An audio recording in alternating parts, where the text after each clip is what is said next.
Radio.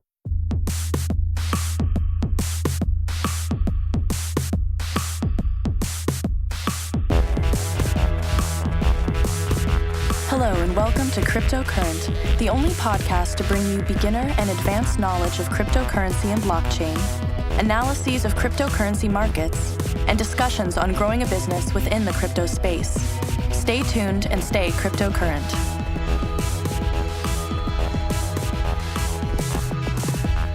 Hello, everyone. Welcome to another episode of Cryptocurrent. Your host here, Richard Carthon. Today, I got a special guest all the way in Berlin, Germany, and I'm really excited to learn more about his amazing project. So today we have Nathan with Minespider. How are you doing today? Very good. Thank you very much for having me. Guten Tag, as we would say over here, with my amazing, perfect, brilliant German accent. No, I don't think anyone would ever confuse me for a German. No problem, me. man. Of course. Happy to have you here. So go ahead and we'll start off by, tell us a little about yourself. Give us some background. All right. So I'm Nathan Williams. I'm the founder and CEO of Minespider, and we are doing blockchain protocol for responsible metals and raw materials. So the idea is this: everyone has the right to know what they are purchasing. If you go to the store and you want to buy a cell phone, or if you want to buy a car, you want to buy something, any product really that is made out of raw materials, you should have the right to know that there were no slaves used in the making of it, that there were no children who were working in horrible conditions to produce what you are purchasing. But the problem is it's really hard to do that. So what we've done is we've created a system that creates digital certificates. These certificates are good for certain amounts of material, like a ton of lead, a ton of cobalt, 10 kilograms of whatever material. And those certificates are on the blockchain, so they're limited in number, so you can't forge or fake or double spend them. And you can upload whatever data demonstrates that you're a responsible producer. So, for example, you might have a legal export license, or maybe you have ISO 14001 certification showing that you're environmentally responsible. You upload all this data, and then it goes along with the material all the way to the end user, so that you can make an informed decision. Because companies, like manufacturing companies that are they're in the same position you're in, they have the right to know what they're buying, because they don't know. If they see two screens, they don't know what went on before them and before their suppliers and before their suppliers. And so there needs to be a way of seeing transparency all the way up the supply chain. Gotcha. Wow. It makes a lot of sense. And it's really interesting that this in particular is the route that you decided to tackle, and a problem that you saw that you're like, wow, this is something that blockchain technology can solve. So what was your initial introduction into the crypto and blockchain space? How did you even get to a point where you started this company? I don't know. I tend to do hard things, and for some reason, I tend to choose things that are that I find interesting, of course. But They always tend to be big challenges. And before I was doing this, my previous company was in chemical regulations, and I had this online software system with an AI that would identify chemical names in the news, identify when chemicals were going to be banned. So I was really in the industrial space with emerging technology. And then around 2017, I had sold the previous company and was looking for my next step. And it was around that time that the current U.S. administration was sworn in. And there was an article in the Washington Post that had interviewed many electronics producers, manufacturers, as well as some people from the Enough Project and the OECD. And they were saying that they were concerned that the policy of the current administration would be to roll back protections for conflict minerals. Conflict minerals being metals that come out of Central Africa, where there's an ongoing civil war. There are regulations to prevent funding of these armed terrorist groups. And they were concerned that would get rolled back. And so I said, well, that's an interesting problem that people obviously are eager to solve. So I just emailed everybody who was quoted in the article. And I said, well, what have you tried? What has worked? What hasn't worked? What would you like to see? And I spent about a year just talking with different people in the industry, going to big events and mapping out sort of the ins and outs of this problem. And what I came up with is what Minespider is more or less today. It was sort of a rudimentary form at the end of 2017. It's been refined since then, but because it was a hot topic right around the same time that blockchain became a hot topic, the two things sort of merged together, got peanut butter on my chocolate, so to speak. Yeah. And and here we are today. Gotcha. Okay. Well, first of all, congratulations on, having a successful exit as an entrepreneur. That is a huge deal, and that is not something to be overshadowed. So kudos for that. And then second, just the ambition you saw a problem and then you contacted the people to be like, what are you doing about it? Then you're like, okay, I can do something about this. Let's figure out how I can create a company to address this issue. So really cool for everyone listening. Like, that's kind of driving kind of things that, hopefully as you listen to various conversations and topics on this podcast, something piques your curiosity and you're like, wow, that's a problem. And I want to solve it because I'm passionate about this thing. And that sounds exactly like, well, Nathan, what you did in this scenario. It was born out of learning from my mistakes. I've built companies that have been based on ideas before. And the problem is you get a good idea and it doesn't necessarily solve a pain point of anyone in the market. It sounds like a good idea and everyone tells you that's a great idea, and then no one wants to pay for it. And so I started thinking, how can I do things differently? And I really wanted to understand the problem this time of how big this problem was, how complex it was, what people had tried, what was really painful. Because this is the if you take one learning away from my experience, it should be this, is that always go and really spend time understanding the problem space before you build a solution, because people will pay for you to solve their problems. People may or may not pay for your great idea. And that is gold advice, honestly. Like, that is excellent advice. And I co-sign that. Is you have to be able to speak to people's pain, and ideas don't necessarily sell. But when you're addressing a direct issue and someone's like, wow, if I don't have to deal with this and I can pay you this amount of money to like not even worry about this anymore, take my money, you're onto something. Shut up and take my money is what people will say if you're solving their problem. Yeah. Shut up and go away is what they'll say if you come up with the next Facebook for cats or whatever. Right. So with Minespider, tell me about the progress. Like, where are you currently at? Where are you headed? And how has it been received by the community?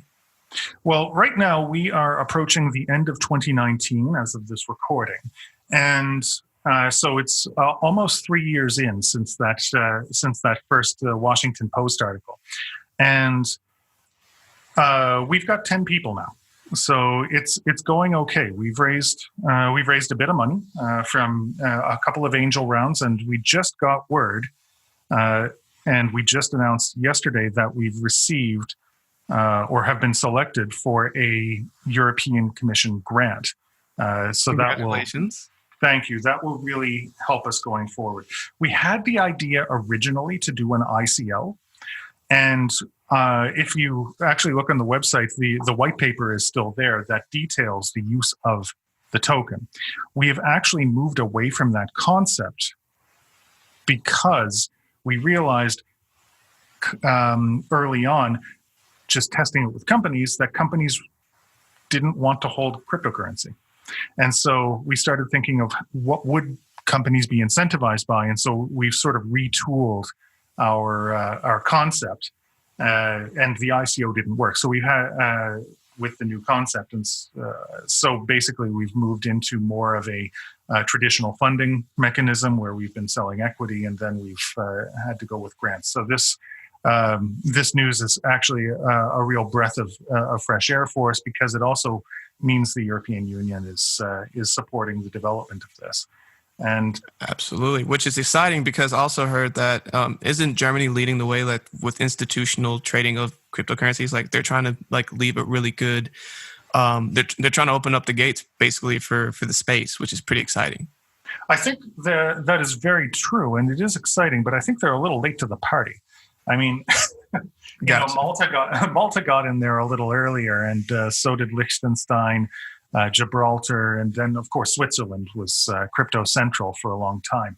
And I think that it's great that Germany's on board, but I think that a lot of the crypto hype has died down. We're in a bit of a crypto winter. I don't know if it's a short or a long, it'll be a short or a long-term scenario, but I think that for right now, it's like all the doors are open, but no one is really walking through. So Gotcha. We'll see how it plays out. Gotcha. Well, good luck, and I'm confident that, I mean, sound like you with building a team of 10, and y'all are constantly working on this. There's a lot of legs to it, so I'm confident that this will continue to move forward and be great. I'm sure as confident as you are. But I really hope so. I think in order to, I didn't finish answering the question either. The biggest thing has not been the fundraising. The biggest thing has been the willingness of companies to start doing responsible sourcing.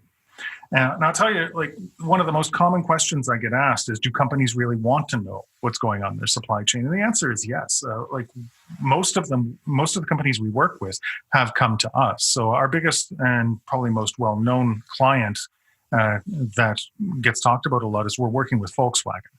And Volkswagen actually approached us at an event. We ended up winning a small hackathon that they were hosting, and they came to us and say, okay, well, we have these problems trying to know where we're getting our material from. And so right. they approached us, but we've been approached by enormous companies. We've got a second project tracking tin out of South America, and we were approached, I think, by about 10 global brands to participate in this, and not all of them ended up participating in the end, but it ends up being the sort of thing that you see that a lot of companies have this issue, and that's really the validation that we were going for.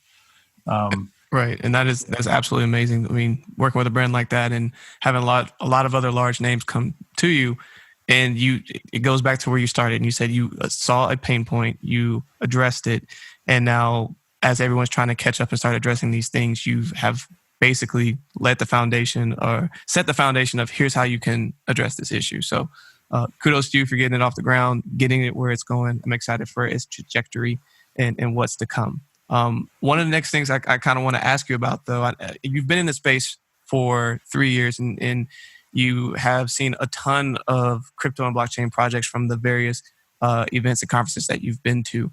What are some other crypto and blockchain different projects that have your attention right now?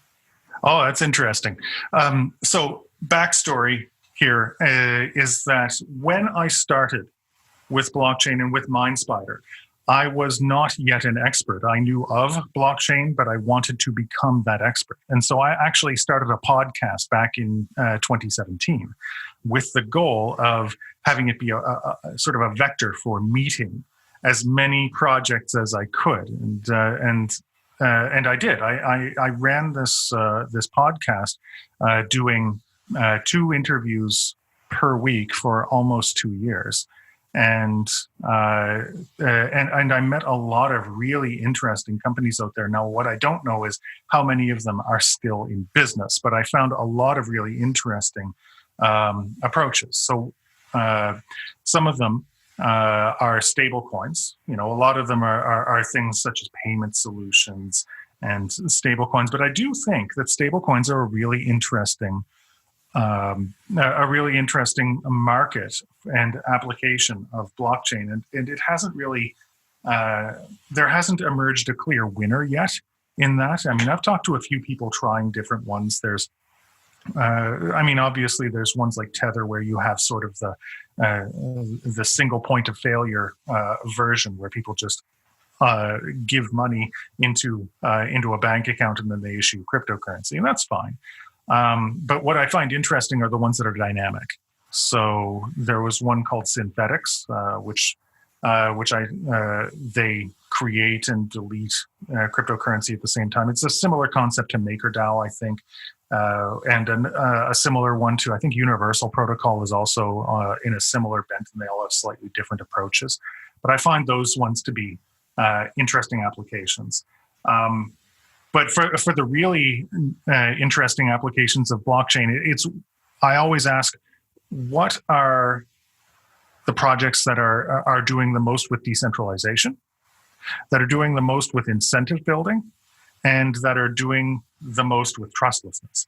Right. And so anytime you have like an interesting type of marketplace, this is interesting. So I remember meeting the founder of a company called Limpo, where they were incentivizing people to do fitness. And so it was like in a sense, a healthcare crypto, where you have a system where people can participate in fitness challenges, and those fitness challenges are sponsored by individual companies who buy crypto, put it up there, and then you get rewarded for doing your exercises. Interesting. But in a sense, what people are selling is their personal data. So by participating in the challenges, then they get advertised to by these companies sponsoring the challenges. So it's just an interesting way of doing that without necessarily needing a middleman.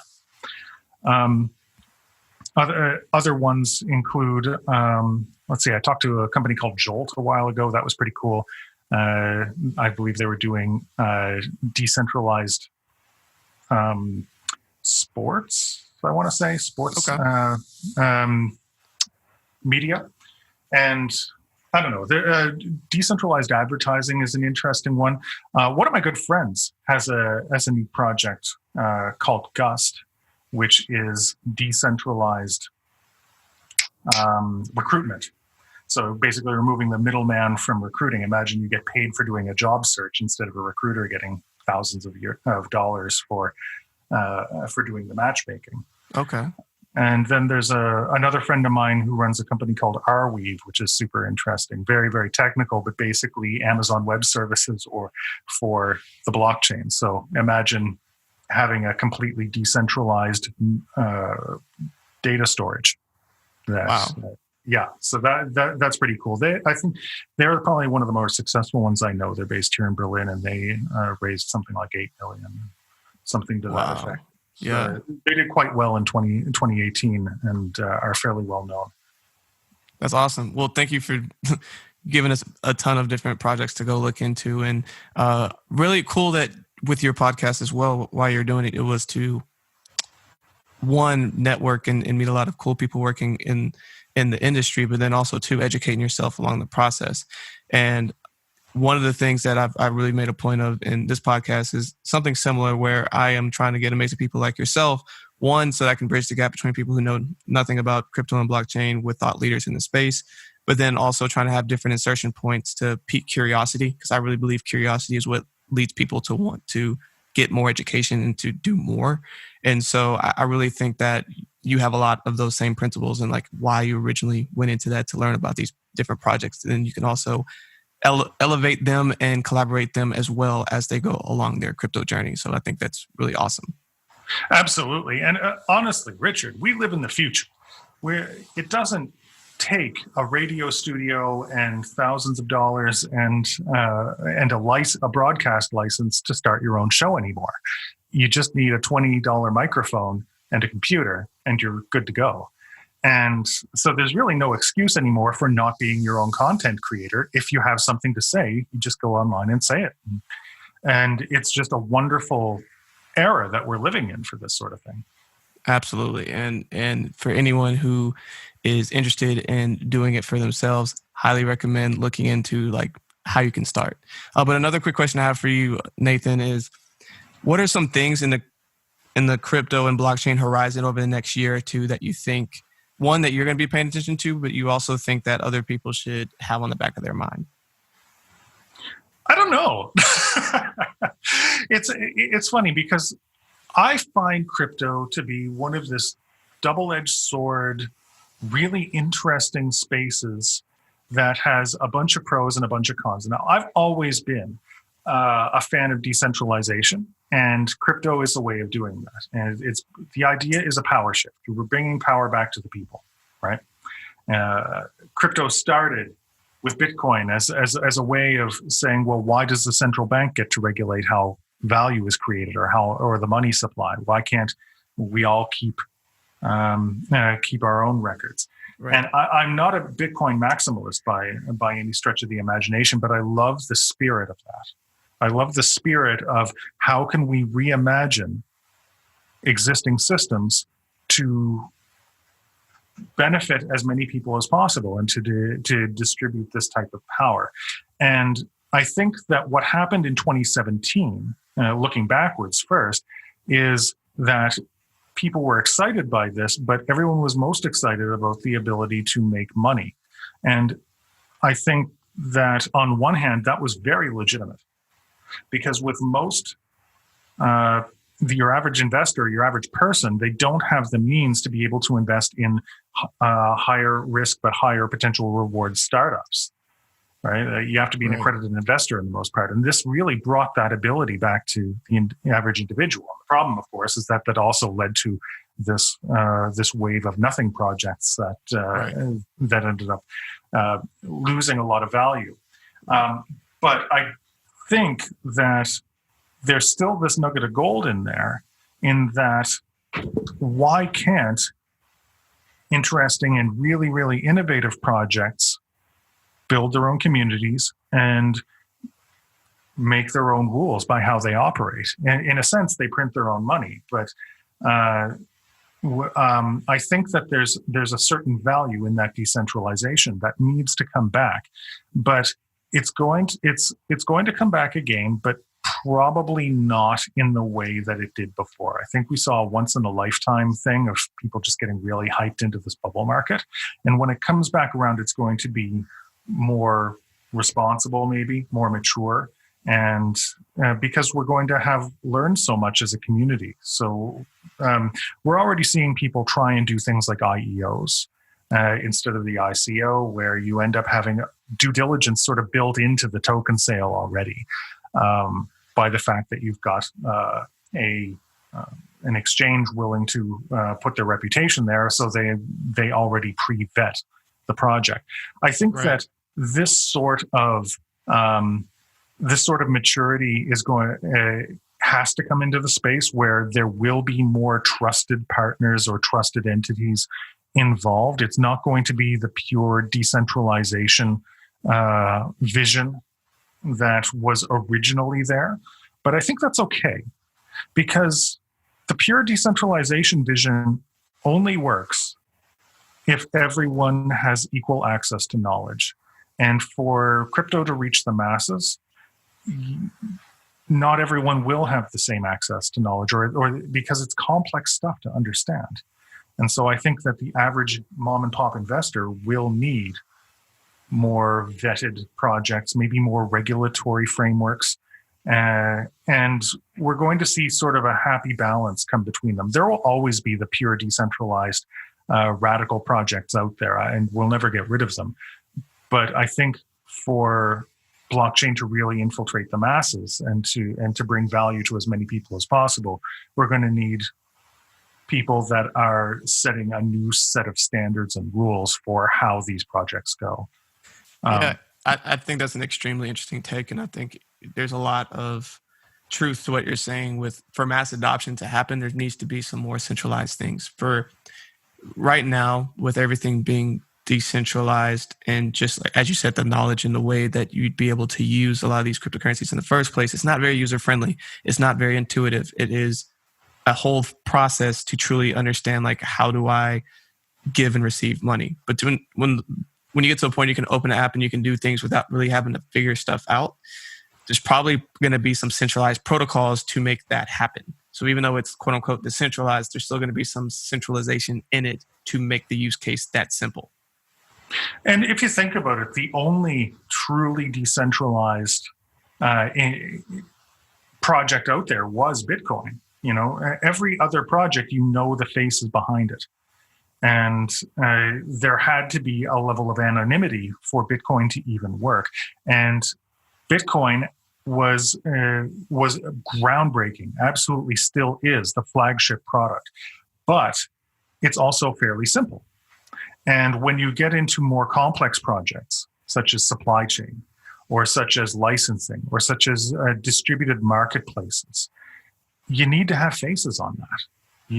Not every mom and pop investor is going to be able to do a code review and make sure that the smart contracts aren't stealing their money.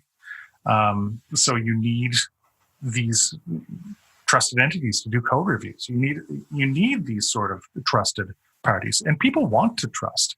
And I think the future of crypto is going to be making sure trusted parties are trustworthy.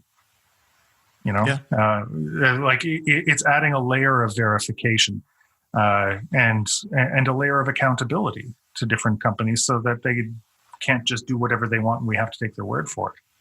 Absolutely. And I really think that is something everyone needs to be paying attention to, of just where it's headed.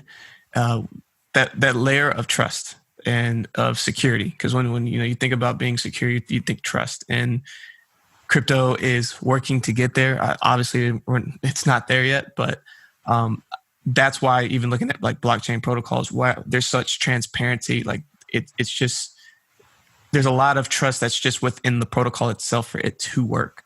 So I think that on the crypto side, there are ways to go. We're headed in that direction, but we got some work to do.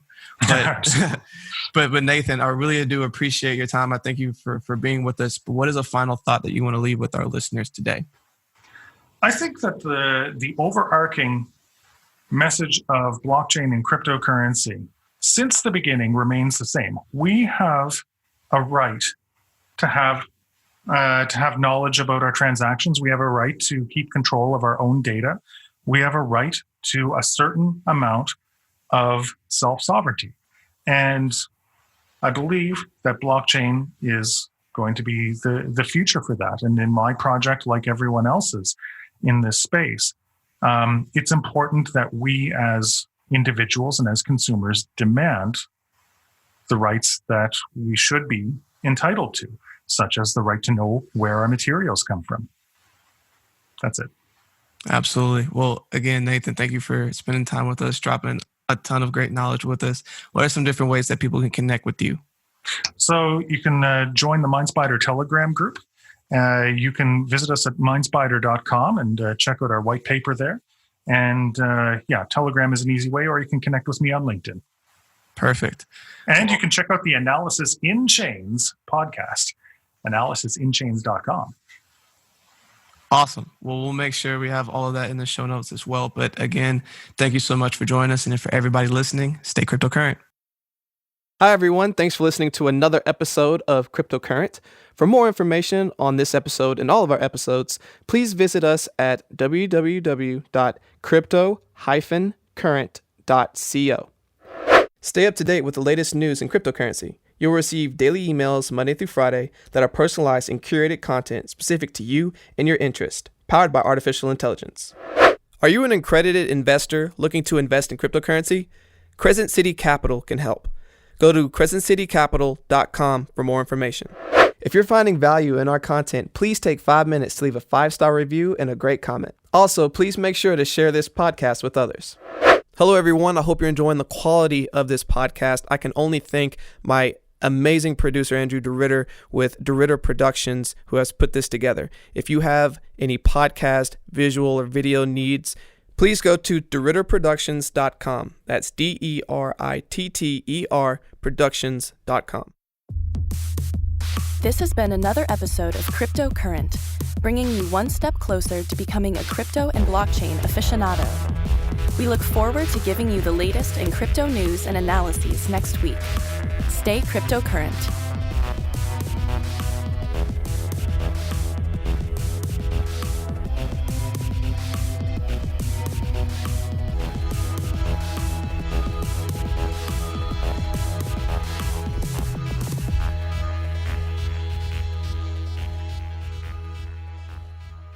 Please use available exits now.